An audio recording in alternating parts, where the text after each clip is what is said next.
Irmãos, vamos abrir as nossas Bíblias, adivinha onde? Esté, olha aí as irmãs acertando. Vamos abrir as nossas Bíblias no livro de Esté, né? Diz o poeta que quem acredita sempre alcança, né? Muitos duvidaram que a gente fosse acabar, mas olha aí, Esté de novo aparecendo. Depois de muito tempo eu fui buscar lá os vídeos, né? E até postei essa semana. Alguns ficaram confusos, né? Quando o YouTube deu ali um aviso de que ia ter uma programação, né? Era só essa gravação para os irmãos relembrarem ali um pouquinho, terem essa oportunidade de relembrar. Esté, hoje nós vamos ler o capítulo 6, irmãos. Foi em novembro do ano passado que a gente parou Esté, né? Mas está aqui a oportunidade para finalizarmos. Esté, capítulo 6, irmãos. Vamos ler o texto todo. A gente já viu a primeira parte lá em novembro, mas como foi em novembro, né, a gente vai ler o capítulo todo mais uma vez. Peço que os irmãos acompanhem aí. A leitura diz o seguinte: Naquela noite, o rei não pôde dormir. Então mandou buscar o livro dos feitos memoráveis, que foi lido diante do rei. Achou-se escrito que Mordecai é quem havia denunciado Bigtan e Teres, os dois eunucos do rei, guardas da porta, que tinham planejado matar o rei Assuero. Então o rei perguntou: que honras e distinções foram conferidas a Mordecai por ter feito isso? Os servos do rei que o serviam responderam: ele não recebeu nenhuma recompensa. O rei perguntou: quem está no pátio? Ora, Ramã tinha entrado no pátio exterior do palácio real para pedir ao rei que Mordecai fosse pendurado na forca que ele, Ramã, lhe havia preparado. Os servos do rei lhe disseram: Ramã está no pátio. Então o rei mandou que ele entrasse. Ramã entrou, e o rei lhe perguntou: o que você acha que deveria ser feito ao homem a quem o rei deseja honrar? Então Ramã pensou assim: a quem mais o rei poderia querer honrar a não ser a mim? Por isso ele respondeu ao rei: quanto ao homem a quem o rei gostaria de honrar, que sejam trazidos os trajes reais que o rei costuma usar, e o cavalo em que o rei costuma andar montado, e sobre cuja cabeça tenha sido colocada uma coroa real. Que os trajes e o cavalo sejam entregues a um dos mais nobres oficiais do rei, para que se encarregue de vestir aquele a quem o rei deseja honrar. Depois que o leve a cavalo pela praça da cidade, proclamando em alta voz: é isso que se faz ao homem a quem o rei deseja honrar. Então o rei disse a Ramã: vá depressa, pegue os trajes e o cavalo e faça com o judeu Mordecai tudo o que você falou. Ele está sentado junto à porta do rei, e não omita coisa nenhuma de tudo o que você falou. Ramã pegou os trajes e o cavalo, vestiu Mordecai e o levou a cavalo pela praça da cidade, proclamando em alta voz: é isso que se faz ao homem a quem o rei deseja honrar. Depois disso, Mordecai voltou para a porta do rei, enquanto Ramã foi correndo para casa, angustiado e de cabeça coberta. Ramã contou a Zeres, sua mulher, e a todos os seus amigos tudo o que tinha acontecido com ele. Então seus amigos, que eram sábios, e Zeres, sua mulher, disseram: se Mordecai, diante do qual você já começou a cair, é da descendência dos judeus, você não conseguirá fazer nada contra ele. Você certamente será derrotado. Enquanto estes ainda falavam com ele, os eunucos do rei chegaram e, sem demora, levaram Ramã ao banquete que Esté havia preparado. Amém. Voltamos, irmãos, e para os novatos, né, os que estão chegando e não estavam aqui com a gente desde o ano passado, né, não entenderam a piada interna que a gente fez, é que a gente começou, né, uma sequência, uma série de mensagens no livro de Esté, o ano passado, e aí em novembro a gente teve essa pausa, porque eu comecei a me dedicar mais à Bethesda, né? A gente estava dando essa assistência, está, na verdade, né, dando essa assistência lá na nossa congregação, e aí nunca mais tinha falado aqui nesse momento, né? Então, para esses novatos e também para os que não lembram mais, né, da história de Esté, o que eu acho improvável, né, porque é uma história bem marcante, é uma história cheia de atos e reviravoltas muito grandes e que nos deixa, né, até instigados mesmo a ler essa história e a recontar essa história. Ela se passa, irmãos, no século 5 a.C., 500 anos, né, pelo menos antes do Senhor Jesus nascer, na Pérsia, governada pelo rei Assuero. A gente viu lá no capítulo 1 esse cenário, a gente viu a opulência dos persas, a gente viu a grandiosidade do Império Persa, a gente viu ele dando uma festa que dura 150 dias, já imaginou o custo de uma festa que dure 150 dias e uma festa nobre, né? As pessoas bebiam em taças de ouro, e depois dessa festa para todo mundo, ele ainda deu uma festa de uma semana para toda a população, né? Não apenas os nobres, mas todo mundo que vivia na cidade, né? Imagine o custo dessa festa. E isso era o Império da Pérsia, esse era o rei que nós estamos acompanhando a trajetória dele.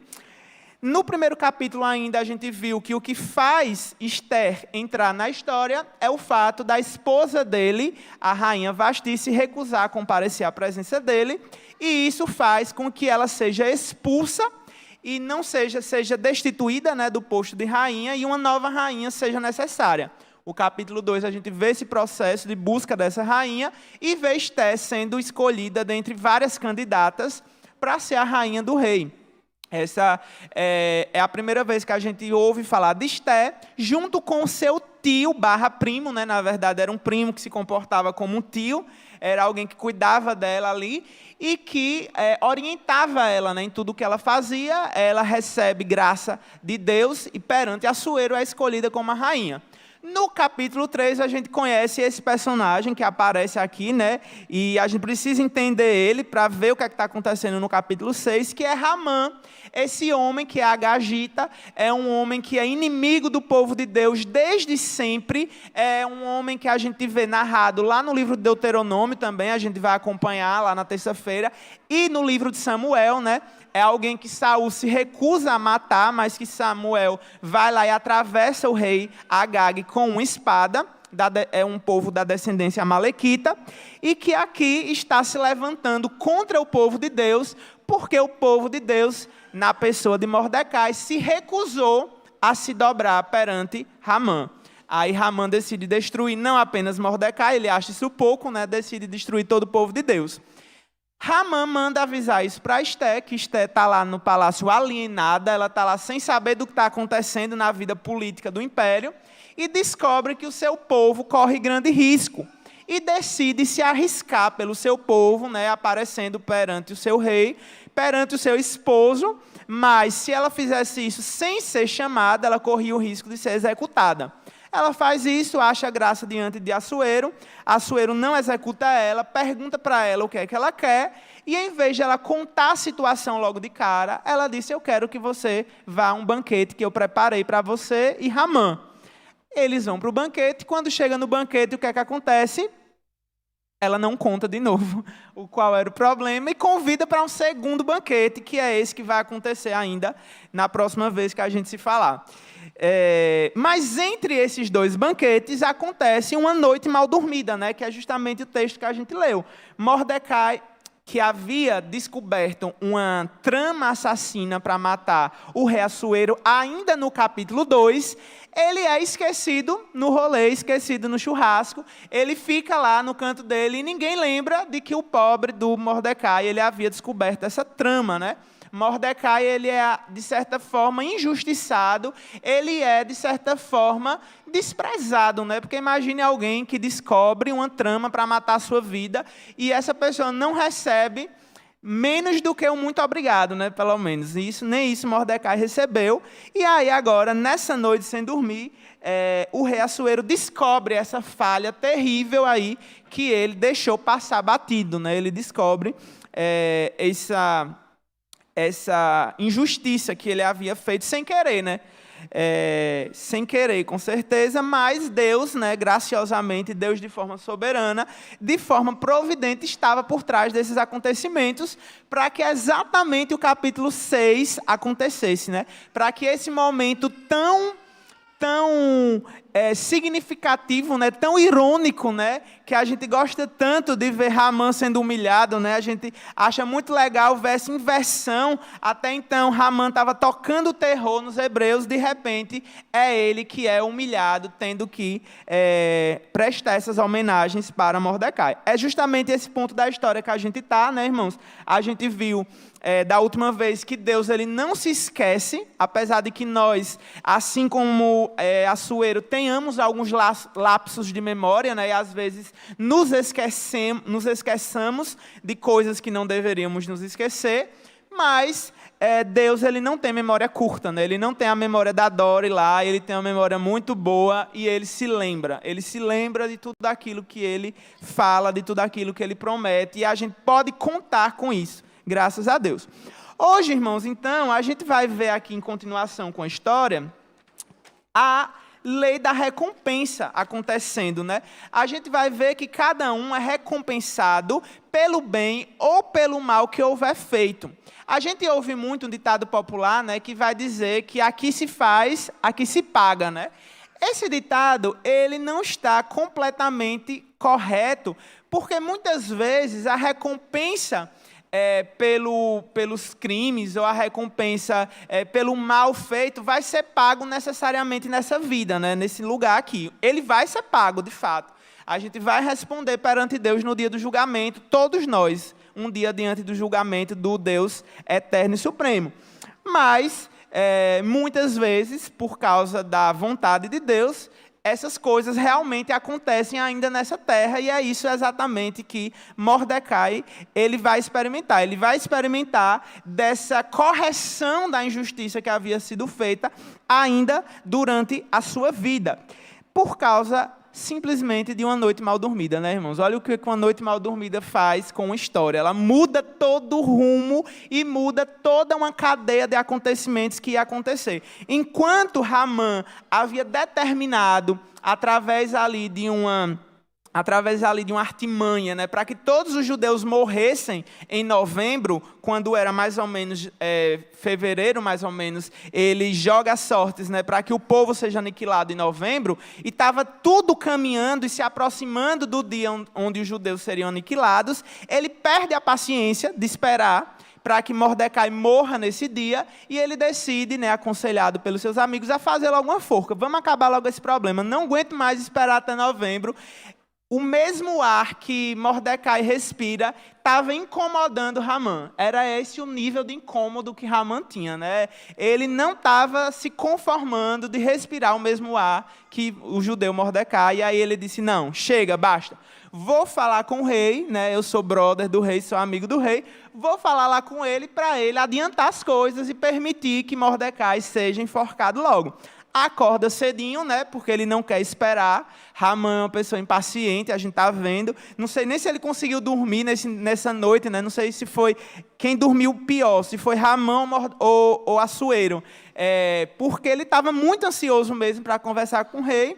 Ele é o primeiro a ser recebido, e é justamente por causa dessa ansiedade, né, irmãos, que ele é o primeiro. É justamente por isso que ele é a pessoa que vai ter que honrar Mordecai, porque é a primeira pessoa que entra para falar com o rei. E o rei faz essa pergunta do versículo 6, irmãos, que sempre foi a pergunta que me deixava muito curioso, né, e com muita vontade de falar sobre o livro de Esther, né? Justamente essa pergunta do versículo 6. O que você acha que deve ser feito ao homem a quem o rei deseja honrar?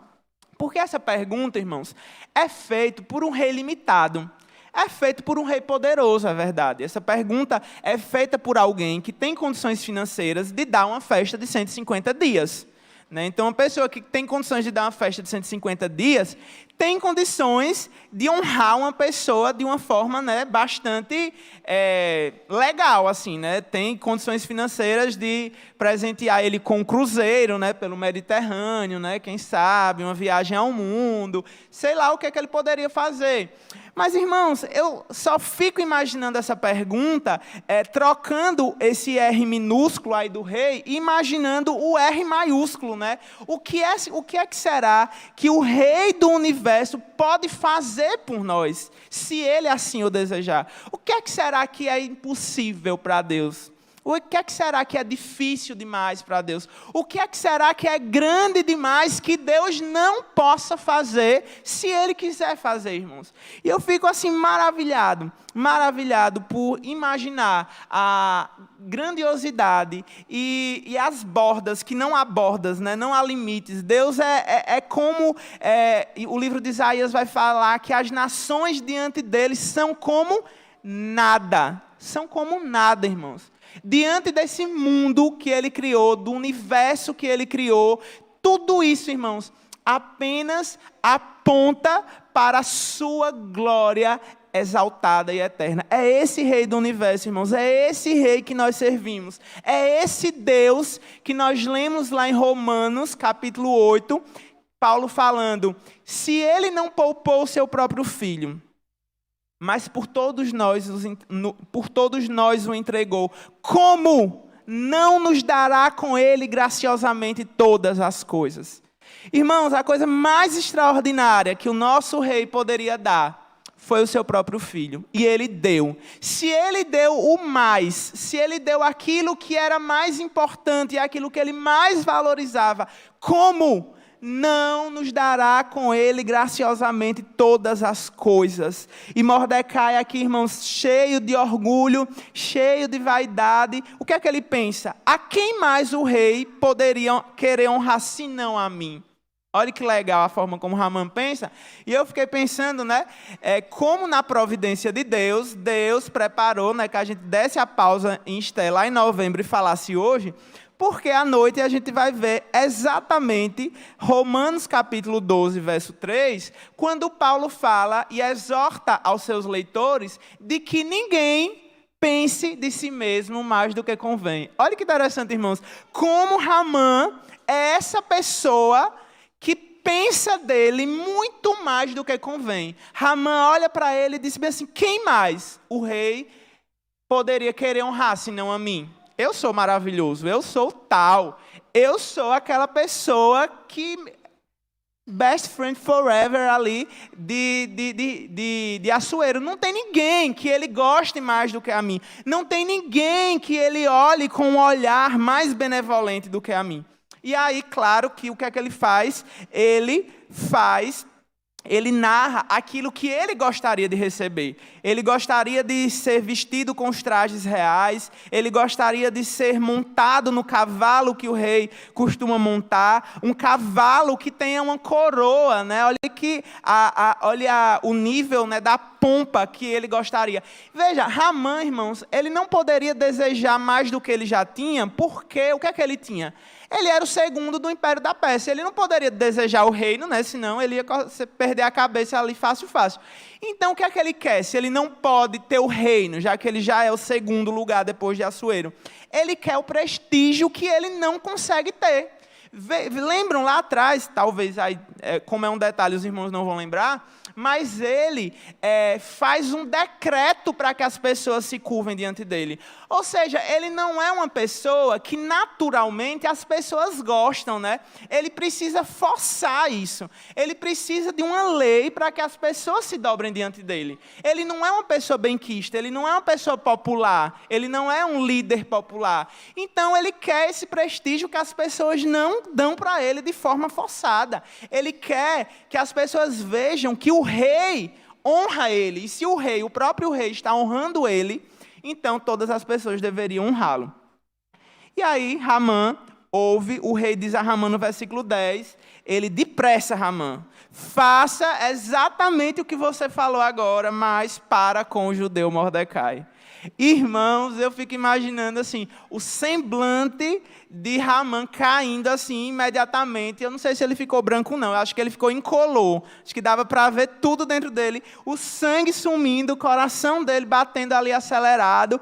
E como é que ele deve ter falado essas palavras, né? Falado as palavras aqui do versículo 11. É isto que se faz ao homem a quem o rei deseja honrar.